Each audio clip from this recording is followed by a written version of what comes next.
2002 இப்புதிய மறைமாவட்டம் உருவானதிலிருந்து செங்கல்பட்டு மறைமாவட்டம் ஏற்கனவே 3 மூத்த குருக்களை இழந்திருக்கிறது.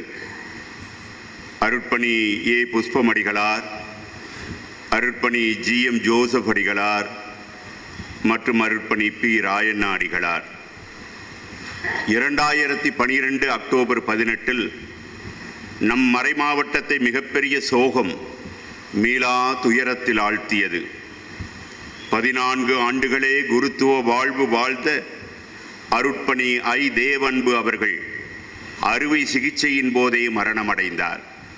தற்பொழுது 10 ஆண்டுகளே குருத்துவ வாழ்வு வாழ்ந்திருக்கிற நம் அன்பு தந்தை அருட்திரு NB சாலமோன் அவர்கள் நேற்று மரணமடைந்திருப்பது நமக்கு மீளா துயரத்தை தருகிறது.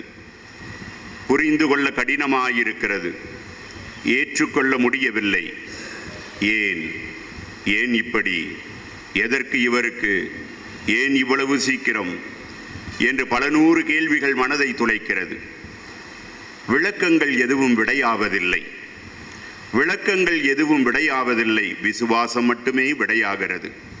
ஆம், விசுவாசம் மட்டுமே விடையாகிறது. என் ஆண்டவரின் அடிமை என்றுரைத்த மரியாள் போல உமது திருவுளப்படியே நடக்கட்டும் என்று இறைவனுடைய திருக்கரத்தில் முகம் பதித்து அழ மட்டுமே முடிகிறது. அவரதும் திருக்கரங்களில் முகம் புதைத்து அழும் நம் அனைவரையும் மார்போடு அணைத்து கொண்டு இரக்கத்தின் கடவுள் இரக்கத்தோடு கூறுகிறார், மகனே, மகளே, கவலைப்படாதே, ஆறுதல் கொள். என் மகன் அருட்பணி சாலமோன் ஊழி காலமும் என் தூயகத்தில் நித்திய பலி ஒப்புக் கொடுப்பான். அவர் என்றென்றும் குருவே. அவர் ஒப்புக் கொடுக்கும் பலியினால் நீங்கள் இன்னும் திடம் பெறுவீர்கள், நம்பிக்கை கொள்வீர்கள், ஆறுதல் அடைவீர்கள். இந்த வாழ்வின் வார்த்தைகள் தரும் வல்லமையினால் நாம் ஒருவரை ஒருவர் தேற்றிக் கொள்வோம்.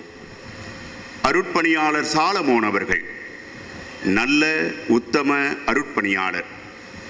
முணுமுணுக்காமல், முகம் சுளிக்காமல், முகமலர்ச்சியோடு குருத்துவ பணியாற்றியவர். அமைதியான குணம், அன்பான பேச்சு, ஆரவாரமில்லாத அர்த்தமுள்ள அருட்பணி. நல்ல அறிவு கூர்மை, உயர்ந்த ஆளுமை பண்புகள், பெயருக்கேற்ற நிறைந்த ஞானம். கணீர் என்ற குரல், கவர்ச்சிகரமான பேச்சு, ஆழமான அர்த்தமுள்ள மறையுரைகள். நிர்வகிக்கும் திறன், நீதி நோக்கு, சங்கடங்களை சாதுரியமாக கையாளும் கலை. இவை எல்லாமே அருட்பணி சாலமோன் அவர்களுக்கு இயற்கையிலேயே இறைவன் அளித்த கொடை. பலரும் பயன்பட்டிருக்கிறோம், நன்றி கூறி துதிப்போம். இவரின் உயர்ந்த பணிகளுக்கு சில சாட்சிகள். சேலையூரில் இன்று பிரம்மாண்டமாய் நிமிர்ந்து நிற்கும் திருமண மண்டபம் அருட்தந்தை பாலக்காட்டுக்குன்னால் ஆரம்பிக்கலாமா, வேண்டாமா, முடியுமா, முடியாதா என்று தயங்கிக் கொண்டிருந்த போது உதவி பங்கு தந்தையாய் இவர் பணியாற்ற போதே உற்சாகப்படுத்தி முடியும், இயலும், நடக்கும் என்று ஆரம்பித்து வைத்தார். பாழடைந்த ஆலயத்தை பவித்திரமாய், பரிசுத்தமாய், கலைநயத்துடன் புதுப்பித்து புதுப்பொலிவு கொடுக்க முடியுமா? எப்படி இயலும் என்று யோசித்துக் கொண்டிருக்கும் பொழுதே வியப்பூட்டும் வகையில் இப்படி இயலும் என்று முடித்து காட்டியிருக்கிறார். ஆம், பால்நல்லூர் தூய ஆரோக்கிய அன்னையின் எழில்மிகு தேவாலயத்தை தான் நான் கூறுகிறேன்.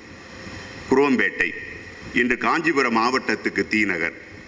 அழகிய திருமணக்கூடம், பங்குத்தந்தை இல்லம் அமைக்க மறைமாவட்ட நிர்வாகத்தோடு பல முனைப்புகளை எடுத்துக்கொண்டிருந்தார்.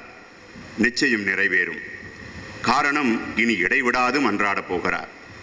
தொடர்ந்து இறைவனை அருகிலிருந்து நச்சரிக்கப் போகிறார். உரிமையோடு கேட்கப் போகிறார். யார்? நம் இரக்கத்தின் ஆண்டவரிடம்தான். அவரின் இரக்கத்தின் திருமுகத்தை பார்த்து கொண்டே அந்த சாலமோன் கட்டிய தேவாலயம் போல் இந்த சாலமோனும் குரோம்பேட்டையில் கட்டி காட்டுவார் ஆண்டவரிடம் முட்டி போட்டு. புதுநிலையினரை உற்சாகப்படுத்தும் பாங்கு பாராட்டுதற்குரியது. கத்தோலிக்கத்தை கொண்டாடுவோம் என்ற பொதுநிலையினருக்கான மறை அறிவு பயிற்சி மறைமாவட்டத்தில் ஆரம்பித்தோம். மறைமாவட்டத்தில் இவர் மட்டும் தன் பங்கிலிருந்து 20க்கும் மேற்பட்டோரை அனுப்பி வைத்திருந்தார். வியந்து போனேன். இவரது மரணச் செய்தி நினைவலைகளை என்னுள் எழுப்புகிறது. ஜனவரி 1, 2016 புத்தாண்டு நள்ளிரவு திருப்பலியை நான் குரோம்பேட்டையில் கொண்டாடச் சென்ற பொழுது இவர் வழிநடத்திய 1 மணி நேர நன்றி ஆராதனையில் பங்கு கொண்டு மெய்சிலிர்த்து போனேன்.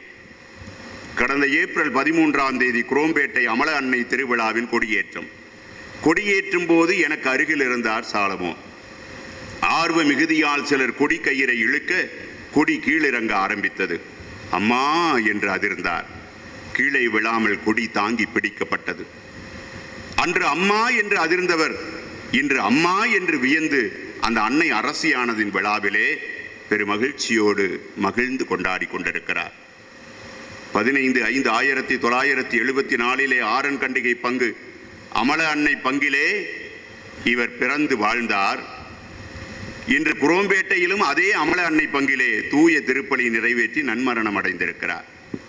அன்னையின் முடிசூட்டு விழாவிலே அனைவருடனும் புனிதர்களின் திருக்கூட்டத்தினருடனும் இவரும் இணைந்து தன் கர்ஜிக்கும் குரலில் நேற்றிலிருந்து உரத்து சொல்லிக் கொண்டிருக்கிறார். மரியே வாழ்க, அமளியே வாழ்க, எங்கள் அரசியே வாழ்க என்று.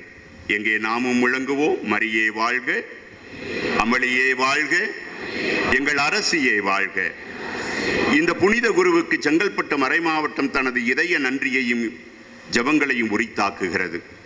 இவரது பிரிவால் வாடுகின்ற இவருடைய தாயார் திருமதி ஆரோக்கியமேரி, சகோதரர்கள் திரு லூர்தி இருதயராய், சகோதரிகள் அந்தோணியம்மாள், திருமதி மேரி, இவர்கள் அனைவருக்கும், இவர்களுடைய உறவினர்கள் பலனடைந்த பால்நல்லூர் குரோம்பேட்டை பங்கு மக்கள், நண்பர்கள் அனைவருக்கும் நமது மறைமாவட்ட ஆயர் மேதக நீதிநாதன், மறைமாவட்ட குருக்கள், துறவோர் மற்றும் இறைமக்கள் சார்பாக ஆழ்ந்த இரங்கலையும் ஆறுதலையும் தெரிவித்துக் கொள்கிறோம்.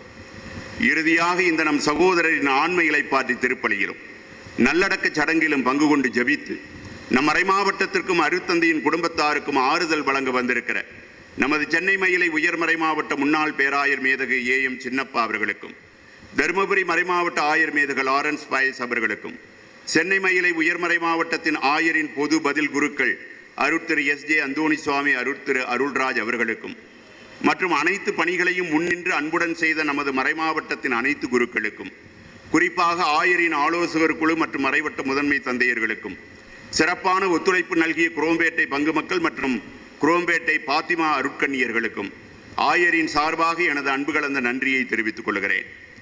சிறியோருக்காக என்ற விருது வாக்குடன் குருத்துவ திருநிலைப்பாடு ஏற்று முத்தான 10 ஆண்டுகள் பரிசுத்த பணியாற்றி சிறியோரையெல்லாம் சிறப்புறச் செய்து இறைபதம் நாடிய நம் அன்பு அருட்தந்தையின் அன்பு பணிகளுக்கு செங்கல்பட்டு மறைமாவட்டம் தனது கண்ணீர் அஞ்சலியை காணிக்கையாக்குகிறது. நமது மறைமாவட்டத்தில் நடைபெற்று வரும் இறைமக்கள் பேரவை மறைமாவட்ட மாமன்றம் நினைவாக ஆயர் இல்லத்தில் குருக்களுக்காக அமைக்கப்பட்டிருக்கும் புதிய கல்லறை தோட்டம் இன்று திறந்து வைக்கப்பட இருக்கிறது. எல்லாவற்றிலும் முதலிடம் பெறும் இவர் இதிலும் முதலிடம் பெற வேண்டும் என்று முந்திக் கொண்டாரோ? இறையிறக்க சிறப்பு யூபிலி ஆண்டில் இறையிறக்கம் அனுபவிக்க சென்றிருக்கும் இவர் மாமன்றத்தின் கொள்கை முடிவுகள் வெற்றி பெற, பலன் தர, மாற்றம் தர ஜெபிப்பார் என்று நம்புகிறோம். மரித்த அவர் தந்தை திரு பாலசாமியின் ஆன்மா நித்திய இளைப்பாற்றி அடையவும் ஜெபிக்கிறோம். நித்திய இளைப்பாற்றி இவருக்கு அளித்தருளும் ஆண்டவரே.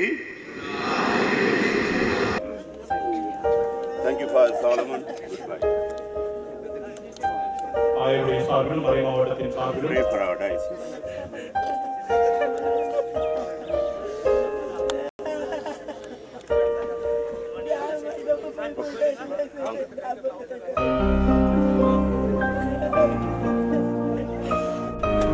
வணக்கம். என்னோட பேர் நெல்சன் ஆண்டனி ஜோக்கியம், அற்புடு ரேசு டிவியோட ஃபவுண்டர். இப்போ நீங்கள் பார்த்து கொண்டு இருக்கும் இந்த நிகழ்ச்சியை ஷேர் பண்ணுங்கள் இன்னும் நான் உங்களை ரிக்வெஸ்ட் பண்ணுறேன். நீங்கள் பார்த்து கொண்டிருப்பது உங்கள்